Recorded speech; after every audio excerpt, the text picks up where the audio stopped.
Moodle has a lot of opportunities for some quick formative assessment.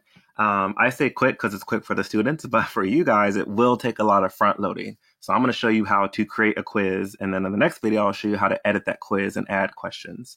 So first, you want to make sure your editing is turned on. So click up here in the green button, turn editing on. If you don't have that button, if you chose a different theme for your course, you can always do that by going over to administration, hovering over that and turn editing on. It'll always show up over there. From there, you are going to pick the section you want to add your quiz to. So I'm just going to add mine to this general topic. And a quiz is an activity. So I'm going to add the quiz. Quizventure is essentially the same thing as a quiz, except it's a game. So let's say you have a vocab quiz. Quizventure is going to be kind of like Space Invaders, where if you're matching the words to definition, the definitions are going to be falling, and you have to shoot the right definition based off of the word that pops up on the screen. So once you have quizzes created, you can most certainly use that Quizventure feature. That's one of the new things to Moodle. So I'm adding a new quiz. Let's just I'm going to name it Demo. You don't really have to put a description, but that'll be something that the kids are going to see when they log on. So something like, please complete this quiz in the allowed time. It doesn't have to be words. You can embed a YouTube video if you wanted to. If this is a tougher quiz and you wanted them to have a quick thing they have to watch before they take the quiz, I could have said, please watch this video. If you want to embed, remember you always want to click on this button here and this button, and now you're going to paste in that embed code. So that's if you want to embed some sort of video.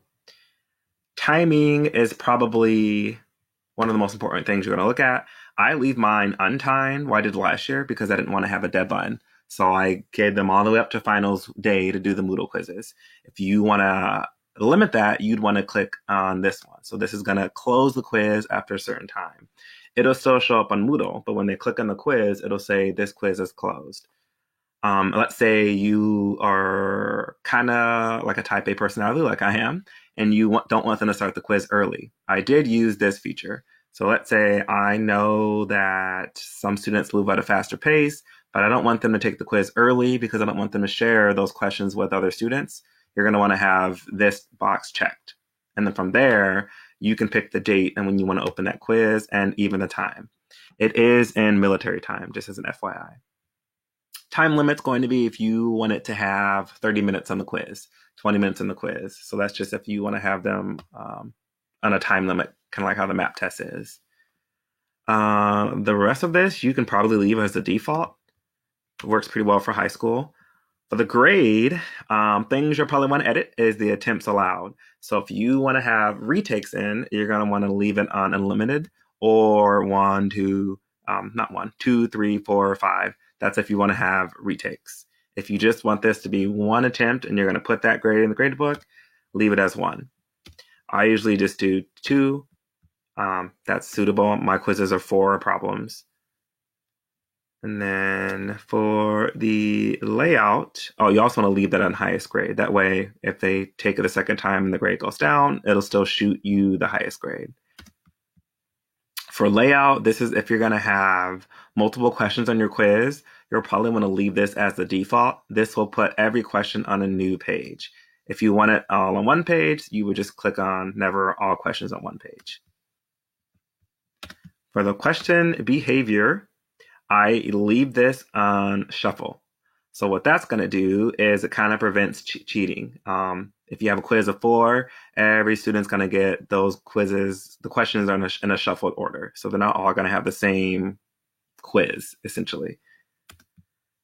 Review options. If you do retakes, I always tell teachers to make sure you have right answer unchecked. So that means when they finish their quiz, it won't give them the right answer, because if it does that, then they can just go back and correct and automatically get the grade. And I kind of want them to learn from their mistakes and kind of seek help elsewhere to correct the quiz. So I leave the right answer off, and that'll kind of cut down on cheating as well, if you're concerned about that. If not, if quizzing is just something that's just formative and you just want them to practice, then I guess you can leave the default as is. For appearance, actually, let's go back up to question behavior. If you're going to do retakes, you want to click on this Show More tab here. I always, for my struggling learners, put this as yes. Each attempt builds on the last. That means when they retake the quiz, it's going to have their previous answers already saved. So they can just go back and change the ones they get wrong. So if you're doing a longer one, it's kind of helpful to have that preloaded. That way they don't have to go back and kind of remember which ones they got right, which ones they get wrong. The way I have it programmed, it's going to show them which ones are right, which ones are wrong. It just won't show them the right answer. So I don't have a problem with having them just change the ones that get wrong. It's a good time saver too. For appearance, leave that as the default, nothing to change there. Extra restrictions, if you want to have a password, you can. Here's where you would type in what that password is. So when they click on that, they are going to type in the password. Now, keep in mind that that password is going to be the same password for every class you use the quiz on. So if that changes, you'll have to tell the class the start of each class what the password is. So I usually leave that alone. I have used some of these. I have done browser security. So full screen pop-up is the same thing as they do when they take their map test. So it's going to take over the whole screen. But if you have them using some sort of like calculator, they won't be able to pull that up in the screen. So keep that in mind. It's going to take over the whole screen, and including retakes, they're going to have to X out and then reload Moodle again. That's how tight the security is. So if that's something that you're worried about, I would definitely suggest using that. It does work. That's pretty much the only thing important in that menu. And everything else you can leave as the default. So we're done with that. And I'm going to click Save and Return to Course.